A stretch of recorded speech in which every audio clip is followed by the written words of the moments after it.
Amiga, do you ever feel caught between two worlds? You cherish your cultural background, but sometimes it clashes with the realities of raising a family in modern America. You might feel pressured to fulfill traditional expectations, yet you crave a life that allows you to be your true, authentic self. If you're a Latina mom nodding your head right now, I see you and I get it. Balanced Motherhood is more than your average mommy coaching program. It's a supportive comunidad designed specifically for you. I understand the unique challenges you face navigating between generations and culturas while forging your own path as a mama. Stop feeling like you have to choose between your roots and your future. Balanced Motherhood empowers you to create a life that celebrates your heritage, embraces your motherhood journey, and prioritizes your own happiness. Spots are limited. Don't miss out on this opportunity to connect with a supportive community and create a more balanced life. Visit the link in the show notes to join the waitlist for the next Balanced Motherhood cohort. I can't wait to meet you.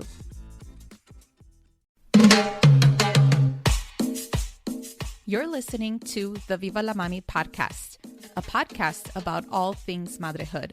I'm your host, Jessica Cuevas. I am a mother of one on a mission to redefine the meaning of motherhood as a first-generation, bilingual, and bicultural Latina mommy. Regardless if we feel like a failure from time to time, or if we succeeded with the little things in our motherhood journey, it is important to celebrate all of these experiences as madres. So, bring your cafecito as I invite you to be a part of this space and create raw and honest conversations about the exciting and challenging parts of being a mommy. Ahora, vámonos.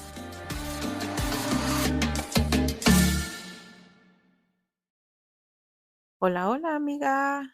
It is the month of June, and I thought about inviting some guests that I thought would be suitable for this month because, as we know, Father's Day is celebrated durante el mes de junio.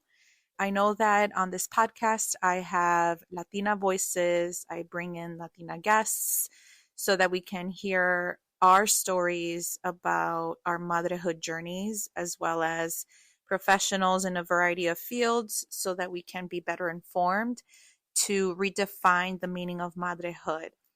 And while all of our guests so far have been women, I decided to invite hombres to the table, and that way we can also hear from their stories and their lived experiences as padres, because I thought about them as we honor them during this month of June as we celebrate Father's Day. I understand that not everyone has a partner who is a man. I also recognize that children grow up with no father, or they don't have a father figure. And so I am fully aware of that. But I also thought that, we have to honor those dads that are involved and that are trying to be as present as they can so that they can break generational traumas, generational cycles of padres not being involved in the past with their children. So I thought about creating a series of celebrating a couple of dads that I have personally been following and have known about the work that they have been doing as it relates to padrehood, as it relates to Latino fatherhood, because I feel that oftentimes we don't really know that there are communities out there specifically for Latino dads for them to be involved in. And so, mamas, if you have a partner who is a man and who wants to be involved or who wants to create community, know that there are support systems out there. It's just a matter of finding them, and it's just a matter of creating them if there's none. I hope that you can encourage your partner to consider these comunidades of padres, because I think that they are so helpful and so important. so that they are not isolated or they don't feel alone in their fatherhood journeys. The first of 3 episodes that I have here for you is my interview with Efrain Reyes. Efrain is a Mexican American father, son, brother, and husband, and he has over 8 years working in behavioral health with children, parents, and familias. Through his experience, Efrain has worked with children of all ages and abilities, and his love for children called him to support fathers since he saw a lack of support for brown fathers in his community. Therefore, he co-founded the Latino Dad Connection. This organization is dedicated to raise awareness and support for Latino father involvement. Their mission is to inspire brown fathers to move forward and create meaningful connections with their partners and children. Latino Dad Connection provides workshops, groups, and individual coaching to parents and families. Efrain is a certified life coach and holds a master's degree in human and family development from Arizona State University. It was my pleasure to have Efrain on the Viva la Mami podcast and to start off the Father's Day series because we had a really great conversation about fatherhood, about what his meaning of fatherhood is, about the Latino Dad Connection, and about how he has created community with other dads that they want to create a legacy of their own so that they can be present fathers with their families. And so without further ado, here is my conversation with Efrain Reyes from the Latino Dad Connection. Hola, hola Efrain, ¿cómo estás? Muy bien, Jessica. Muchas gracias. Thank you for having me in your podcast. Yes, thank you for being here and for accepting my invitation because you are a part of the Father's Day series that I have here for the Viva la Mami podcast. I felt that there is a need for Latino dads to also have a voice. And this episode specifically is just so that our listeners can learn more about your platform. I happened to find you, I believe, on Instagram, or I don't even know how this happened, but Yeah, I felt like there was like an immediate connection that I had because I've never heard of a platform specifically for Latino dads yeah. and just talking about fatherhood, padrehood, right? And just how you are literally building community and you are helping heal so many brown fathers, so many Latino dads. And I'm very, very excited for you to be here. So thank you, thank you, thank you for being here. Wow, thank you. No, I appreciate that warm welcome, and I'm excited to be in your podcast and contribute the best I can. Yes, of course. Well, before we delve into, your platform and everything, can you tell our listeners a little bit more about yourself? Yeah, definitely. A lot. There's a long story, but I'll try to make it short. Like you mentioned, my name is Efrain Reyes. I live here in Southern California with my wife. I've been together with my wife, married for 10 years, together for 14. And we have 2 beautiful daughters. I have a 6-year-old. Her name is Yaretsi Reyes. And my youngest just turned 2. Her name is Camila Luna Reyes. And I was actually born in Mexico, and I lived there from 1 to 10. At 10 years old, I immigrated here to the US, specifically Southern California, and I lived here since then. So from 10 years old all the way to like 25, I wasn't able to go back to Mexico until I was like 26, and I was able to go back and visit family over there.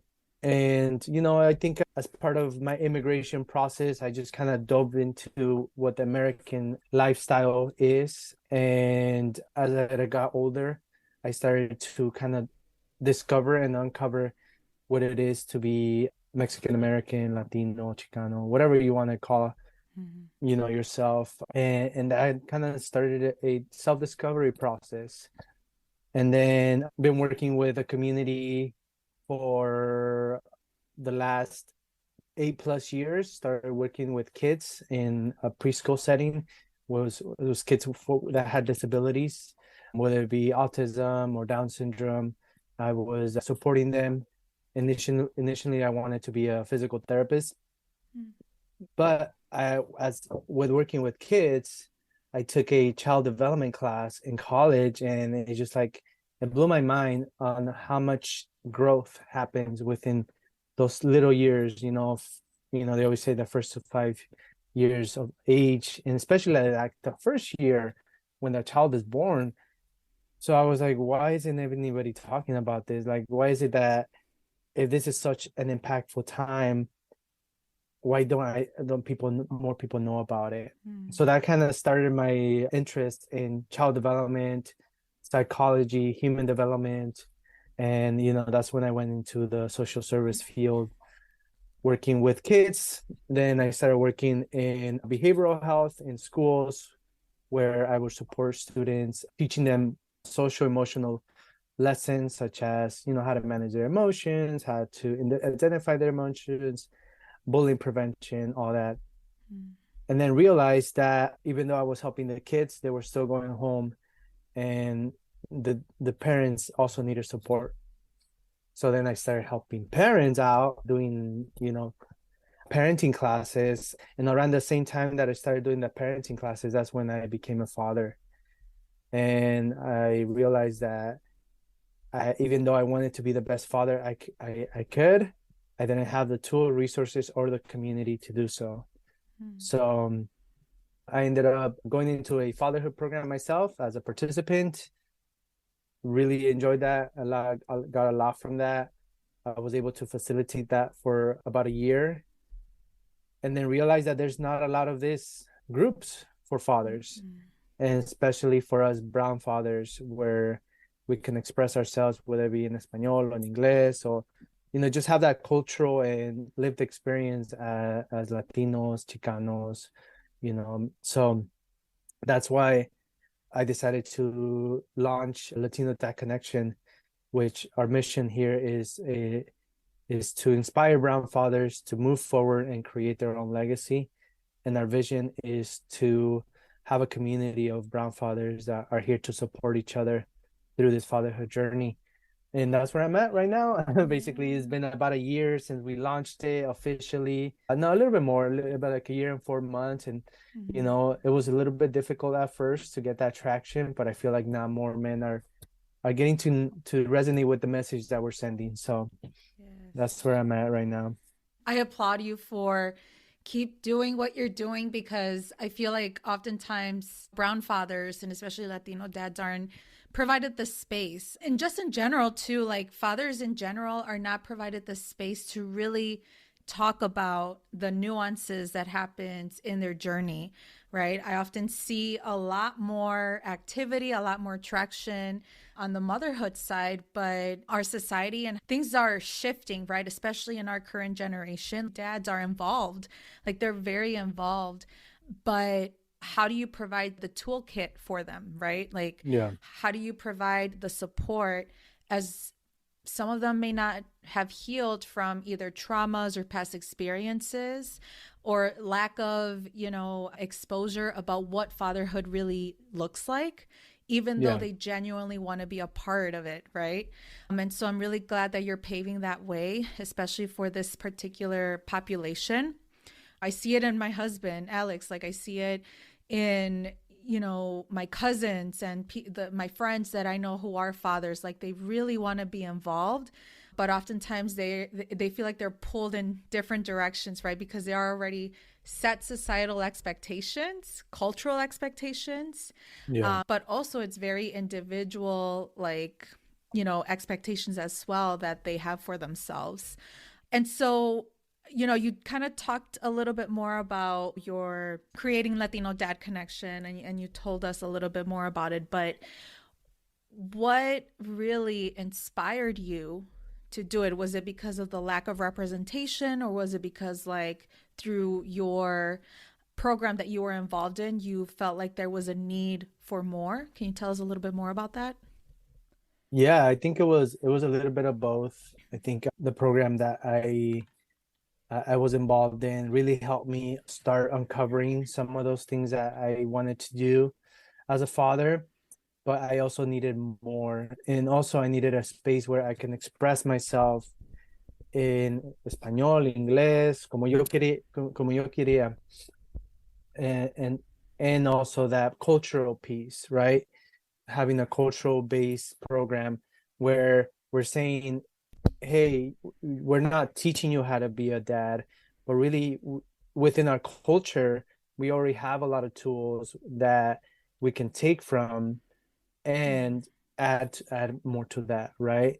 So it's not, this is not like, oh, this is the way that, you know, this evidence-based curriculum is telling you how to be a dad. Is just like, we want you to be the best dad you can be, and we already know that you have it within you, and mhm, let's just get together and talk about this. Because one of the things I share in my groups is that I'm not a teacher, I'm not a guru, I'm not here to tell you how to be a dad.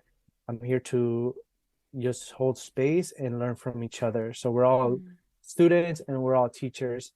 And I think when we create that space for parents, magic happens, magic happens, because then we feel safe to share, like, oh dang, yeah, I'm struggling with this, or I need more support in this, and like, yeah, me too, so I think that's when real conversations start like happening. yes. So Yes, it's like you're validating their experiences, like you're yeah. validating their thoughts and feelings.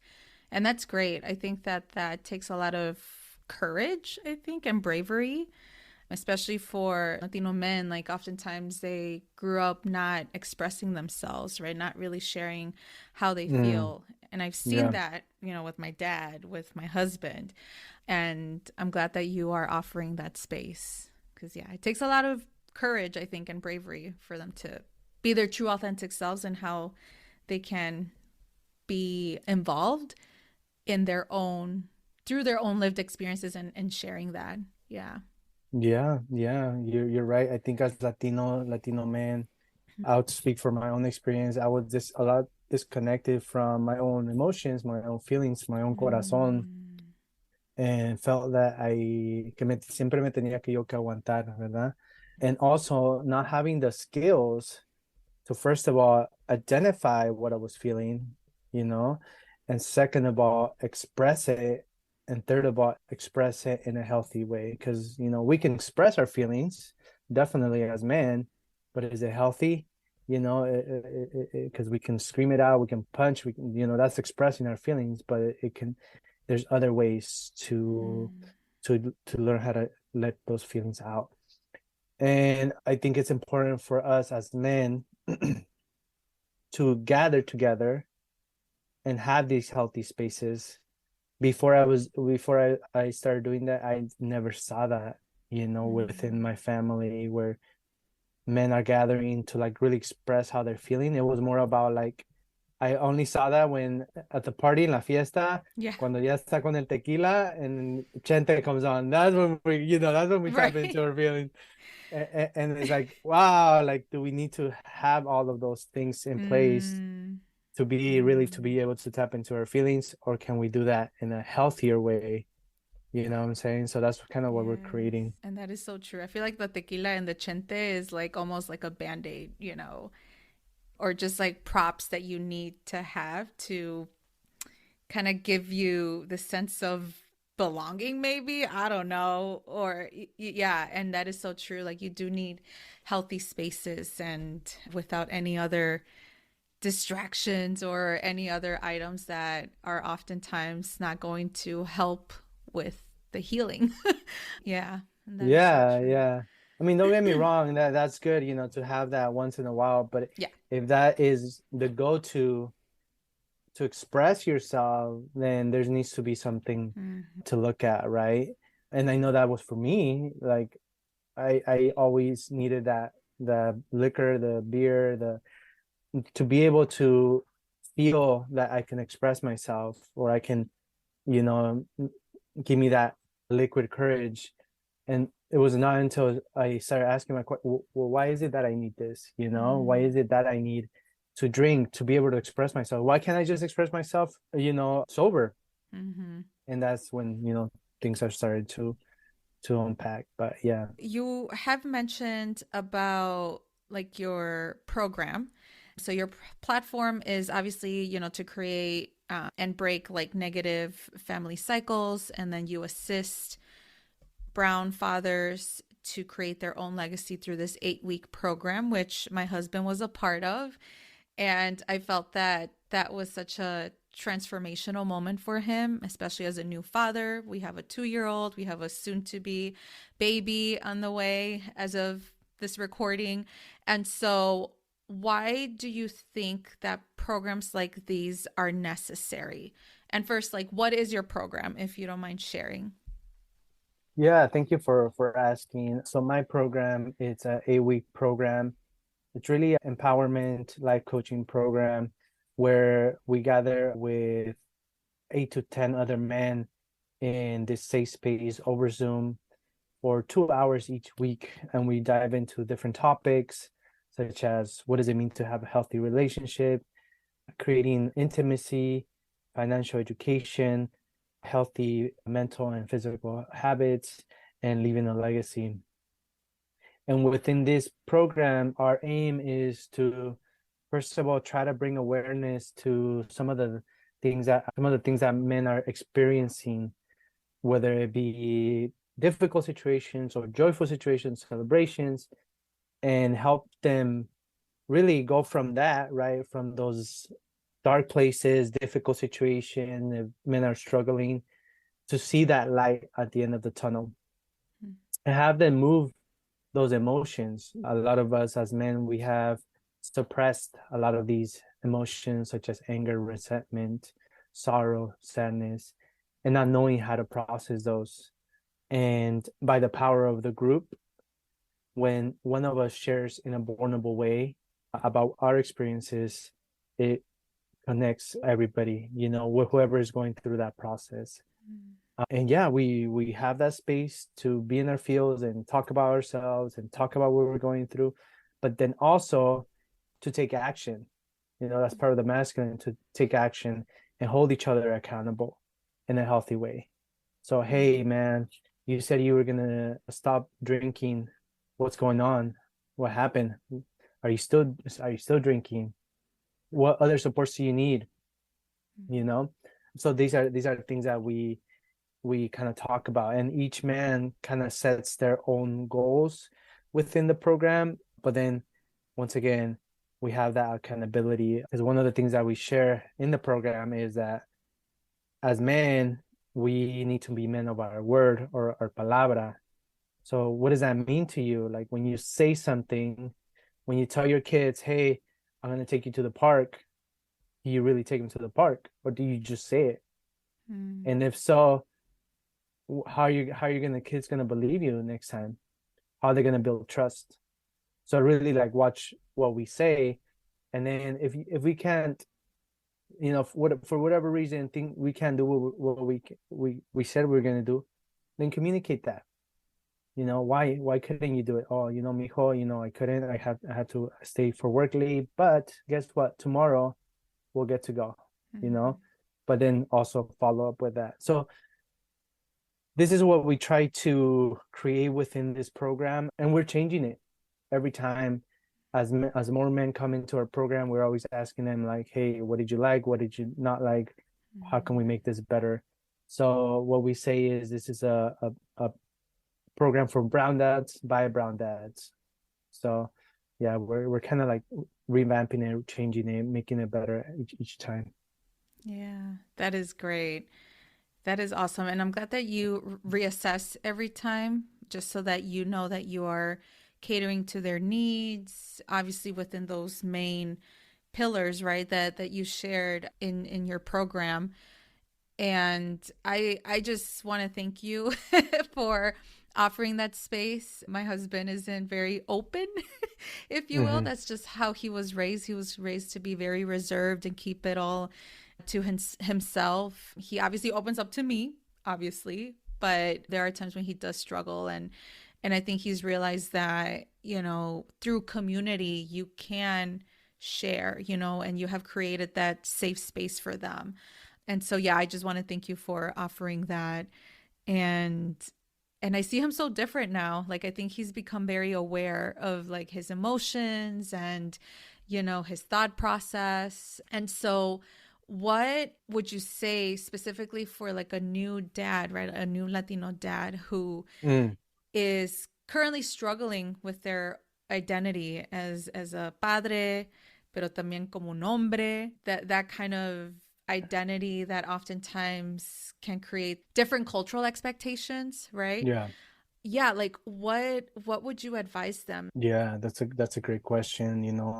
It put me back when I was about to become a dad, and I was kind of reflecting on this question on, Mm-hmm. and struggling.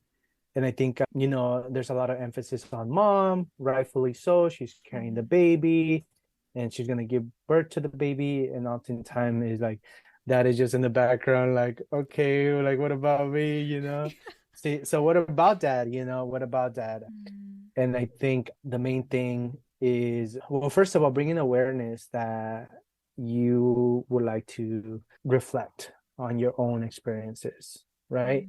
Because if I have dads that are not open to this, and we had dads that, and they're not open, I'm sorry, but I can't like Right. support that, like until the dad is open to that, that they can reflect, and not saying that their parents or the way that they grew up is bad, or it wasn't right, but knowing that there may be wounds there Mm-hmm. within that relationship. So like, how is that relationship to your father? Just asking that question to a father can bring up a lot, right? Or if you didn't have a good relationship with your father, what father figures did you have a good relationship with, or what father figures did you see growing up that modeled? So one of the first questions that we ask the dads is, who were your male role models growing up, and what valores did they teach you? Mm-hmm. So that's like the number one first question. And what does that do? It makes you reflect on what does it mean to be a man, what does it mean to be a father within the models that you were shown, whether it be your tios, whether it be people on TV, whether it be your own father, and what are the values that comes with, right? What does it mean to be a dad? And every man has their own answer to that question, Mm-hmm. and yeah, some of them are like, wow, I never reflected on that. Okay, well, this is a good time to do so. And are you okay with that? Are you okay with that answer? If not, then what are the values that you want to bring into your family now that you're a Mm-hmm. father? What does that look like to you? So it really is a process of unlearning a lot of those behaviors, thoughts, patterns, and identities sometimes that we think what it is to be a man or a father, Mm-hmm. depending on our culture or the way that we grew up. And obviously keeping the things that we think are important, but then not adding different or more things, right? Yeah. Being more an involved dad, being a more playful dad, being a healthier dad, being a dad that can express his emotions. So these are all these things that each man is going to decide. Oh, this is what I want to do as a dad. This is what I want to be as a father. And then we are redefining what fatherhood kind of looks like for each of us, and kind of going towards that. I think this is so powerful that you are validating, their experiences, but you're also kind of helping them transform like their own meaning of fatherhood, right? Like you said, you are helping them redefine what fatherhood is. And I often reflect just like the missed opportunities with our past generations. I often think about my dad, and he is an incredible person, but I often wonder if he was restricted because of those cultural expectations, right? And they didn't talk about this. And Mm, now I feel like in this generation, it's almost like, well, there are so many resources. There are different programs like, the one that you offer through Latino Dad Connection. And I feel like it's almost like a responsibility that if we do want to change and break the cycles of trauma or, the cycles of that negative parenting style, right? So that we can ensure that our future generations can hopefully can be healed or at least aware that we did the work, if that makes sense. And so, do you think that it is in this generation, like fathers should be responsible, or do you think that they should give themselves grace and then, perhaps work their way through becoming this better version of themselves through their fathering? Yeah, that's a great question. And just to go back a little bit, I think, yeah, I think our parents did, and I keep hearing this and I keep saying this, they did the best that they could with the resources they had at the moment that they lived. And a lot of our parents really, for me, coming from another country, were just trying to survive, Yeah. right? Yeah. Working several jobs, not knowing the language, not knowing the culture. So they really did an exceptional job because I'm alive. And that's one of the main things, right? Now, is there tools now that we can use, that we can learn, that we can utilize? Yes, we're in the informational age where everybody has a cell phone and can research anything, right? And really, it is a big responsibility on fathers to be able to do this work, Mm-hmm. to be able to reflect on their own journey, take what the values from their childhood, and then transform or transmute the pain that they had, that we have, that we carry, into love, into peace, into joy. It is a big responsibility. Now, should fathers do it? I mean, it's their choice. I'm not Yeah. gonna tell you. I'm not gonna tell you should do this. You should do that.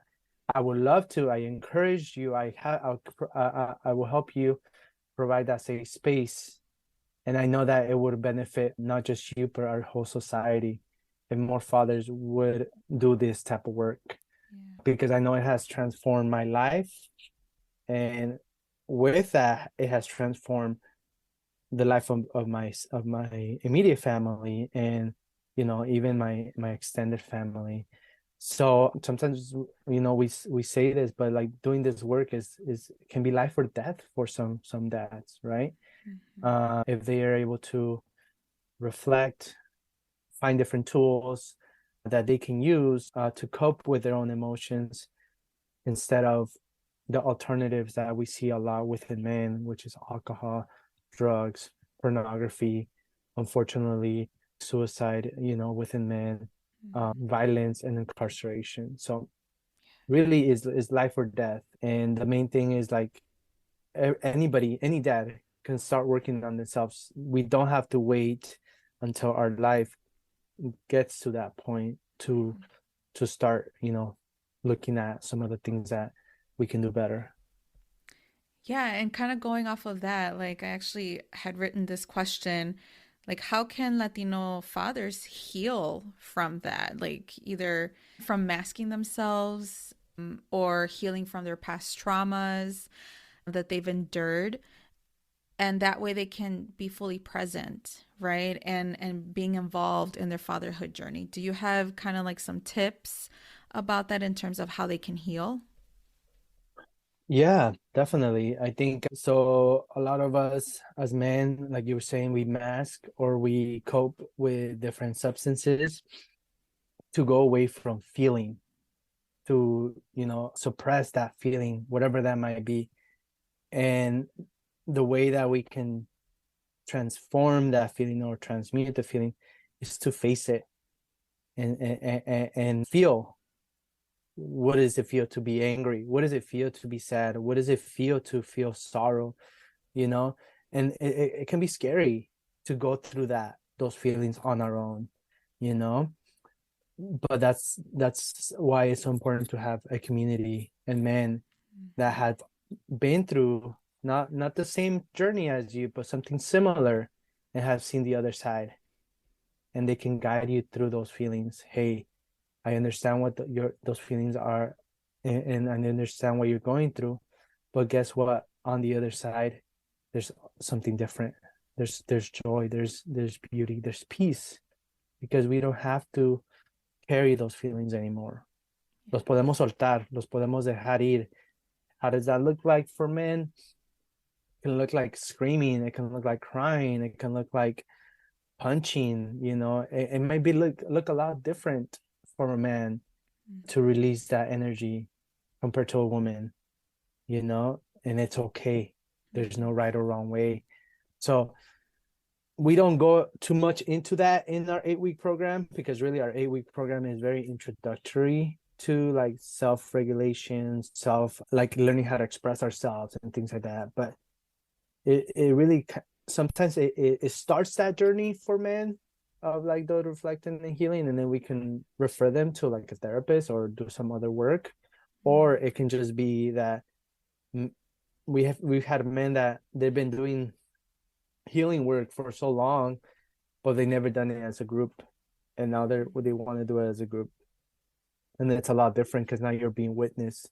You're not just healing on your own, but you're being witnessed by a group, and other people are seeing you. Wow. And it's just interesting in that it's all got to do with dealing our emotions, ¿verdad? Like really recognizing how we feel, what we're thinking, like again, the work that you're doing is just great because yeah, that could be like an initial step for a transformational process. And yeah, and I think building comunidad, it's like you're not only doing this on your own, but it's almost like you are given that accountability. And I really love that piece that you do. Like when Alex talked about his accountability partner, I'm like, oh, you have an accountability partner? That is awesome.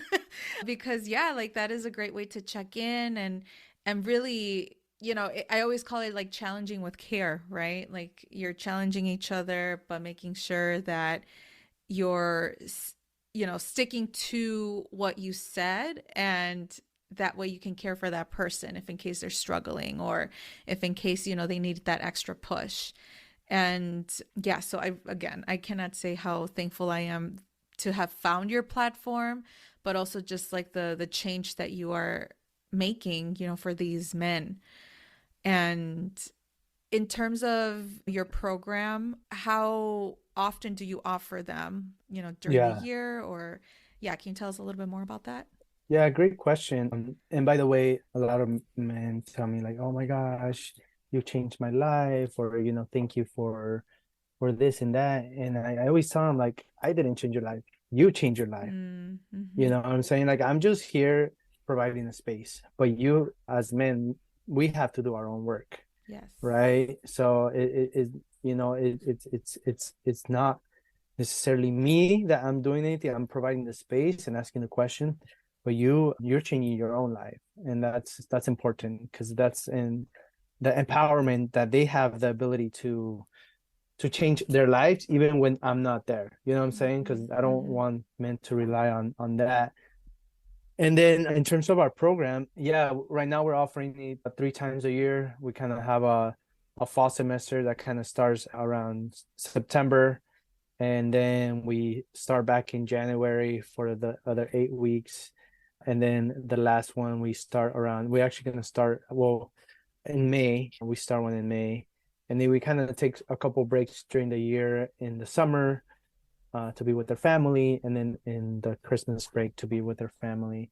But we are adding more facilitators. We just got another, he's actually one of our compadres that went through the program twice, and he's a fatherhood coach, and he's got like a master's degree. So I'm like, yeah, let's have him facilitate some of these programs, because what I want to do, hopefully, is to expand this, right? So have these more available for men. So they're gonna be doing a cohort, and then I'm gonna start a Spanish one. So voy a empezar uno en español Mm-hmm. para tener esa accesibilidad para a los papás que hablan español. Yeah. So that's kind of like the goal, right? Continuing to expand, continuing to be able to provide these spaces the best we can, I should say. Yes. Yes, that's Yeah. awesome, especially for los hispanohablantes, because I feel like that is a big need, because Hmm. yeah, we can't just think that it's just like the bilingual or monolingual population who identifies as Latino, right? Like I think that would really help heal many people in our community. So yeah, that's awesome. And so, kind of in spirit of celebrating Father's Day this month on the Viva la Mami podcast, what is your meaning of padrehood? Wow. I don't think I've ever been asked that question. But by the way, I love that word. I think this is probably like the first time I hear it. Fatherhood. Yeah, It's like I call it father, madrehood, but I'm like, you know what? I'm gonna give you fatherhood. that. Yeah, we're from the hood. There you go. We're from the fatherhood. Yeah. So padrehood. Se oye bien padre. Se oye bien padre. Fatherhood. It probably means this lifelong journey of learning for me, of allowing myself to be open to new experiences, to be open to tapping more into myself and my emotions, and also what I hope it is a community, that I don't have to do this on my own, that I don't have to go through fatherhood, padrehood on my own, that I can rely on my compadres when I'm having a hard time, which I have, I've been able to rely on them when I'm not doing well, to have, a talk, a charla, and be able to support each other, just how I support them, they support me. So yeah, I think it has opened me up to a greater community, a greater view of what life is, and appreciation of what life is, because I think I am able to be more grateful for just the little things, just waking up next to my daughter, or just seeing my daughter like singing, or seeing my daughter, like doing something new. And it's just like, wow, that's like something that I'm really taking in, So Mm, it's been a beautiful, beautiful experience. I know that was a super long, no, that's long fine. answer, but that's what I'm like, that's what I want to Yeah. share. Absolutely. No, thank you for sharing that. And it's great that you are present with your girls porque yeah, we do think about how we were parented with our families, with our parents. It was all survival mode, right? It was like Yeah. just work, work, work. And it's almost like, well, okay, what happens? And sometimes I still act like my inner child because it's almost like I needed that extra attention. And I still Yeah. do, ¿verdad? Hmm. Pero it's telling, right? Because my mom worked, my dad worked, ¿verdad? And we never had the opportunity to play as much as how Alex and I do with our son, Yeah. right? And yeah, it's just beautiful how you know in our generation at least we are being very intentional Mm. and how you are being present, with your girls. So kudos to you. Thank you. Yeah, thank you. I try to practice what I preach, but I don't always do it. Just to Yeah. be Oh, honest, yeah, I am always catching myself, Pero yeah, I think it's about intention, and continuing to take it one day at a time, y poco a poquito, getting better every day. So what is one tip of advice you would give to a Latino dad? I think one tip of advice is give yourself self love, self Mm, care, that you deserve it. You deserve it. And I'm just telling myself this because that's what I need to hear right now, is that mm, it's okay to rest sometimes. It's okay to take a break. It's okay to play. It's okay to laugh. It's okay to cry. Just allow yourself to feel, and let your emotions guide whatever needs to be happen, as a way to release, whatever you're experiencing, but then also, get back on the horse, and get to work. So it's like this balance, of being in our masculine, and being very, vámonos and protectors and providers and warriors and being in our feminine. So like learning that balance has been really key Mm-hmm. for me to not be both in both, at the same time. That's a great answer. Thank you for sharing. Thank you. Well, Efrain, where can people follow you and the Latino Dad Connection? Yeah, thank you so much. So right now we're very active on Instagram. I know people have been telling me to go to TikTok. We have a TikTok. We just haven't posted a lot there. I can barely handle Instagram right now Yes. with my daughters and other stuff that I'm doing. So Latino Dad underscore connection. We do have a website, latinodadconnection.org. We do have a podcast, and I would love to have you join me in my podcast one day and interview you. And it is Latino Dad Connection, a podcast. So we just, talk about fatherhood there basically and healing and what does that mean for us Latinos. So I'd love for you to check us out there and, send us a DM if you have any questions. Again, thank you so much for, first of all, being here. I know that you're very busy because you're initiating your 8-week program pretty soon. Pero Yes. también, I really appreciate you creating this platform. I know that it is a lot of work, Mm, experiencing this myself with Viva la Mami, but it's just very, very needed. And know that all of the effort and hard work that you're putting in, like, it is very appreciated. So I just wanted to tell you that because, yeah, like, this all comes out of need and especially representation within our comunidad. And mm, yeah, I think it's time for us to build community, but also to heal, right, from our past experiences and how we can move forward in our own fatherhood and motherhood journeys. So thank you for doing this. no, no. And I want to thank you. I know your podcast is mostly for geared towards moms, and I love it. I think it does the most support that moms get, the better. But also, let's not forget about dads, and let's Mm-hmm. not forget about that dads can also support other dads. Yes. So that's what we're here for. I love that you're highlighting dads in this month. I want to say Happy Father's Day to all the dads. And like you were saying, every day is Father's Day, but Yes. especially in June, Happy Father's Day to you. And you are already a great father. Mm.